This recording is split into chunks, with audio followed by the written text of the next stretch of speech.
Right. Thank you for the good song. How you guys doing? You sound pretty good. Yeah. All right. I'm doing all right. I'm a little tired today, I gotta admit. I kind of feel like more and more every year that I'm just feeling like that quarterback that just won't retire of my own life, you know? Find myself in the bathroom like, shit, gotta go back out there. And I'm like, I don't think I trust my offensive line, you know? I don't know. I can't really complain, though. I'm doing pretty good. I'm in a relationship that's going well, which is super weird. It's, yeah, right? You guys know what I'm talking about. You're like, what's the catch, right? What's going on here? So when we were first dating, I was like, am I in love? Or does my boyfriend just have really good weed? I don't know. I'm not going to quit either one. That would be foolish. So now I'm married. Yep. That's what happens when you smoke too much. You wake up one morning and you say, I'm going to propose to a man on a roller coaster. And then you do it. And then you leave immediately after because everything looks beautiful from far away. And you realize you're at Six Flags. I also find it interesting when I bring that up about my husband because some people tighten up when you bring up weed and some people get excited, you know.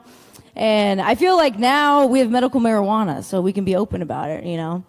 And I'm a cancer survivor. Yeah, you're about it. No, you guys don't have to apologize. You guys don't have to clap. You'll see why in a second. Because when I say I'm a cancer survivor, I mean my brother had cancer and I survived.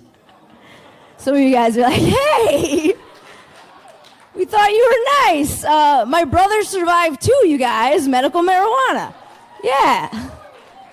I helped with that, you know. He was the fattest cancer patient the University of Michigan ever seen. I was real proud, you know. Big bro. I also used to be a teacher. And I used to coach speed walking, which was my favorite class. Yeah. I laughed at first, too. And then I met a 95-year-old couple who were still alive and speed walking. So I was like, maybe they have something here. And when I taught special ed, and I had a student come up to me, and he let me know he wanted to win the statewide speed walking tournament. And I was like, yeah, let's do it.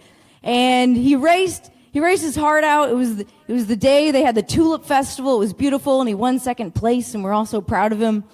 But they told him at the end he couldn't keep the trophy. And he was their special ed student, so he didn't quite understand why he couldn't keep it, you know. Like, he won fair and square, but had to stay at the school. So all of us teachers got together, and we stole that trophy. Yeah. We were like, thank you. You can applaud for that and not feel guilty, right?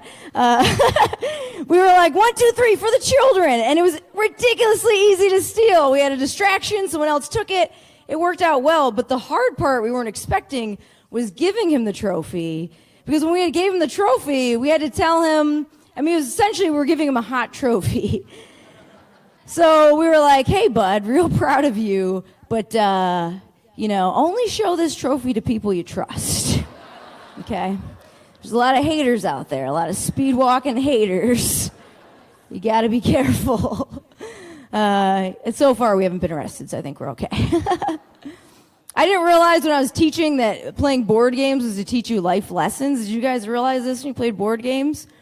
I didn't know. I started to figure out, okay, Monopoly is going to teach you, you're going to get screwed by capitalism.